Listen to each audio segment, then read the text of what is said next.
I'm going to let you into the mind of a vigilante, an empathic vigilante.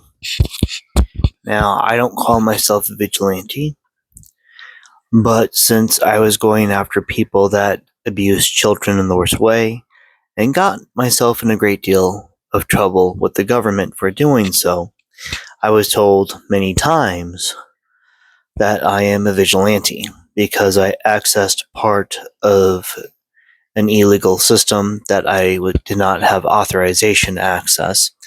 But of course, I don't believe the government has any right to tell someone what they can and cannot access when it comes to tracking down bad guys, especially since I just put my father-in-law away in prison for touching his stepdaughter.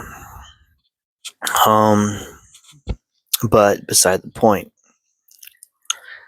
I feel guilty for not being stronger right now. I hold on to the guilt of a bunch of children that died in a plane crash that I could have stopped.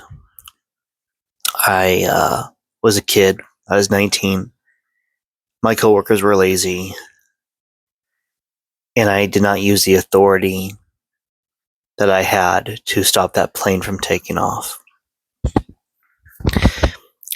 I've always cared about others even before that, but now that made me do all the things I do today as far as working on laws, getting laws passed, and still reporting people for illegal activity, sure. The worst kind of people. I don't care if someone's like, you know what I'm talking about. It's like, oh my gosh, so-and-so does drugs, and then you find out the guy's smoking marijuana. It's like, oh, no, you know what I mean? It's like, I went after bad guys. I don't do it anymore since the government said I'm not allowed. But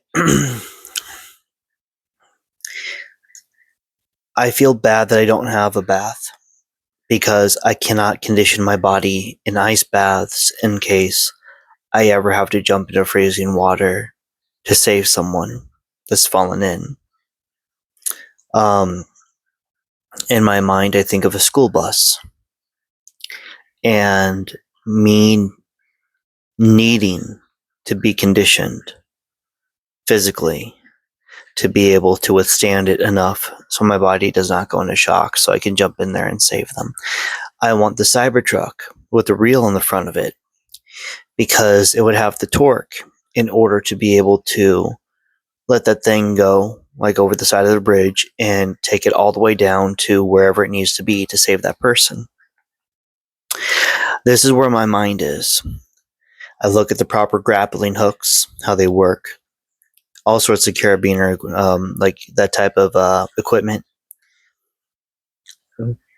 because it's what I was raised on when I was raised in demonology and around Hollywood, sure. Then I became an employee at an airport called Brackett Airport for 5 years, where I did camera work and stuff like that on the side while I was doing that. Got into oil, all this junk. But when I started working at the airport, that is when all the safety stuff was drilled in me. That's when people who are government employees and former government employees started training me. And it just became what I am today. And it's difficult because my mind is always thinking about, here's an example.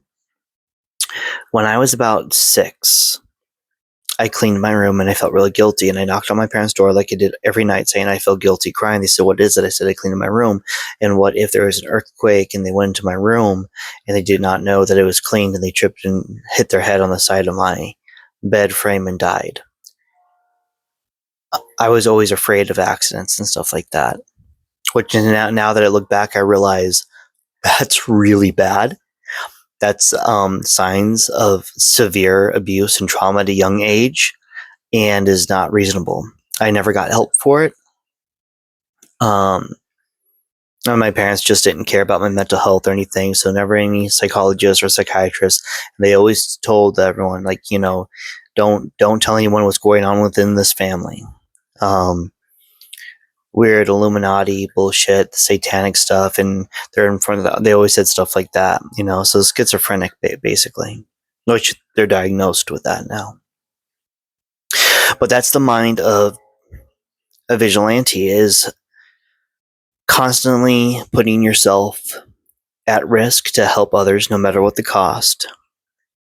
Nightmares of things happening and you waking up thinking, if that were a real situation, how would I fix it?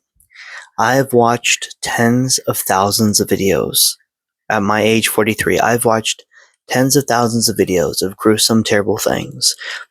Looking at it, thinking, how would I respond to that? How would I save that person? How can that person protect themselves better? I've been able to be desensitized to stuff only so much, though, because when you're an empath, you really can never become fully desensitized, and you just get a lot of nightmares when you see a lot of stuff. But that's what it's like. That's what it's like, always thinking about what if this, what if that, and planning for it. I have had things happen to me or right in front of me. When someone would be in the car with me, this has happened quite a few times. And I've heard this over and over again, even especially with truck driving, where someone said that I responded so quickly. It was as though I reacted right before it happened. And there were multiple witnesses all believing that I reacted before it happened, like I saw it before it was coming. Because I'm so in tune with my surroundings, what's going on around me. I've had people stop and just look at me.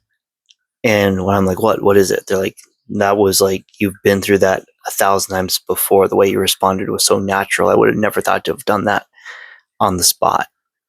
And it comes from planning on safety. So when COVID hit, I was more than prepared. I even have my psychologist, a world-renowned guy.